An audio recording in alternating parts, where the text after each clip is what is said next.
Sou o professor Roberto Valdeci Royer, do Núcleo de Foz do Iguaçu, e apresentarei para vocês um tema sobre a Inquisição e a Reforma e a Contra-Reforma nas igrejas e na Igreja Católica. Nestes itens, sabemos que na Idade Média, os judeus foram muito perseguidos em todas as suas situações religiosas.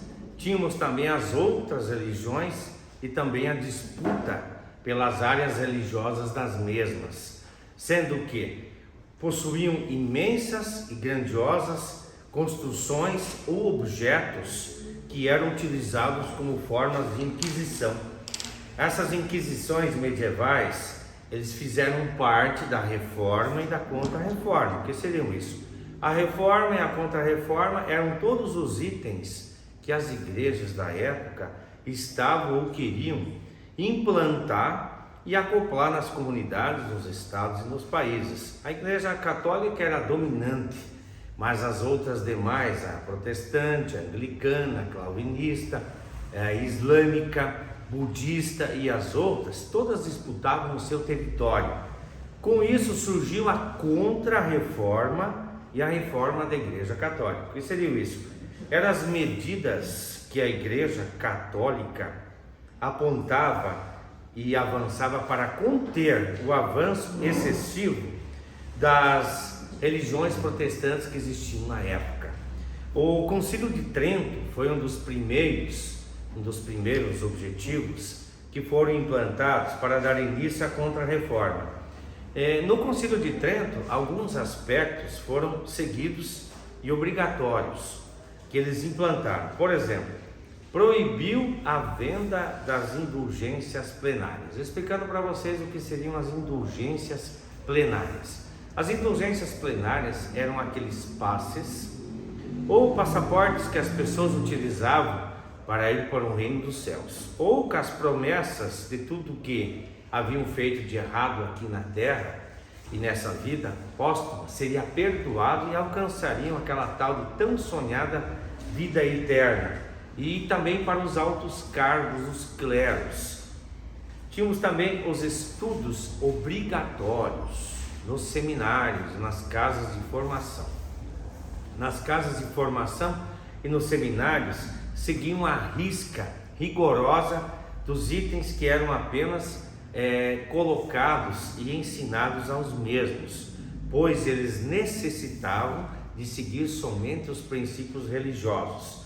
Outro detalhe, existia também as casas exclusivas para a formação de sacerdotes, bispos ou cardeais. Nestes tinham que seguir todos os preceitos instituídos pelo Papa da época e a Igreja Católica.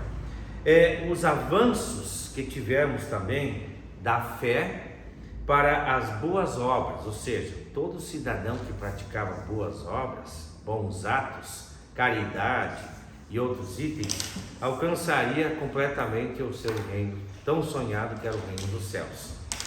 O celibato clerical também foi implantado. O que seria esse celibato clerical?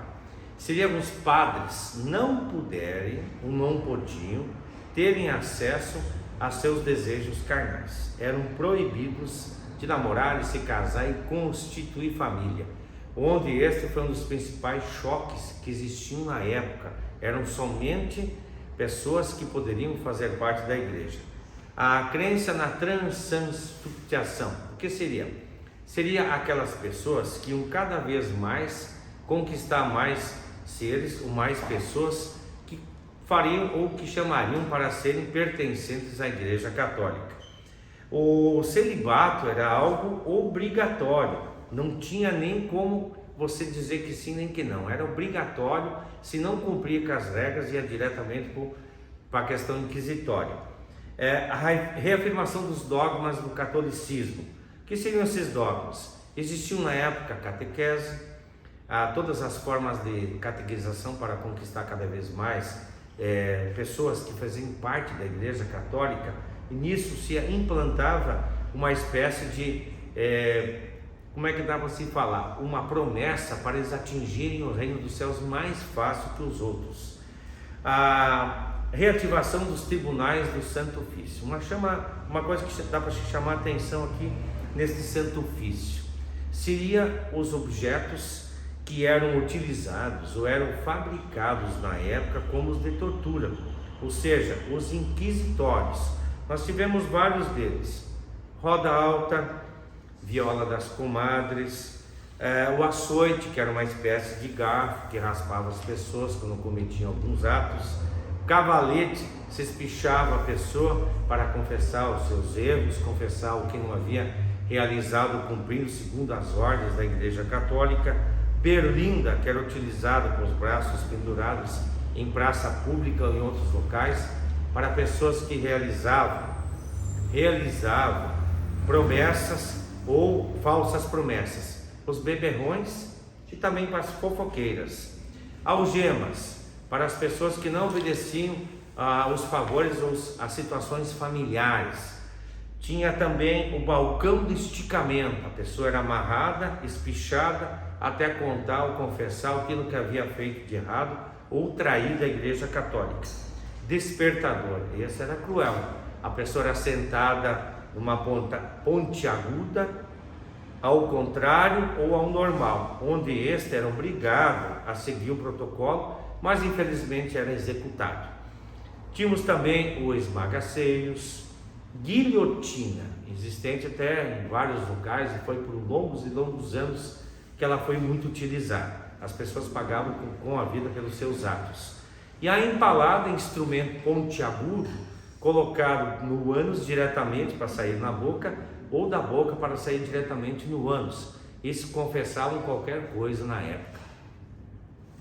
Tínhamos também na reforma religiosa os jesuítas. Os jesuítas que foram os principais responsáveis para fazer a imigração ou a migração nos locais onde não se tinha ainda clientes ou pessoas que queriam fazer parte da Igreja Católica ou das outras religiosidades. Esses tinham um papel fundamental, era conquistar, ensinar e também fazer com que aprendessem as línguas, não somente os dialetos indígenas, que na época era muita coisa, eram muitas tribos, existiam várias, e eles tinham que aprender o dialeto da língua portuguesa ou da língua espanhola ou inglesa. Alguns locais de colonização depende do interesse dos países e também das igrejas.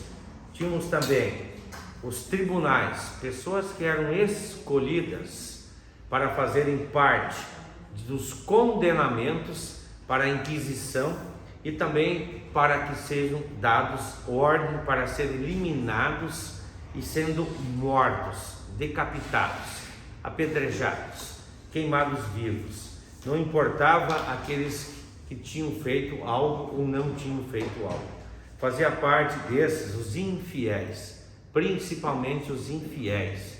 Esses infiéis agiam praticamente com extrema crueldade e depois, quando eram pegos pela igreja, Portugal e Espanha, eram completamente executados. Tínhamos também nos locais da reforma as praças públicas. O que essas praças públicas possuíam? Eles possuíam locais com muita lenha, bastante labareda, onde as pessoas simplesmente eram arremessadas, jogadas e queimadas vivas, sem dó e piedade, antes de confessarem os seus pecados ou as suas ações. Se fazia de tudo para que essas pessoas colocassem a igreja num patamar de saber de tudo. Se sabia de tudo, podia se agir de uma forma dessa maneira cruel e bem difícil até de aceitar na época. Tínhamos também os tribunais inquisitórios espanhóis, os espanhóis.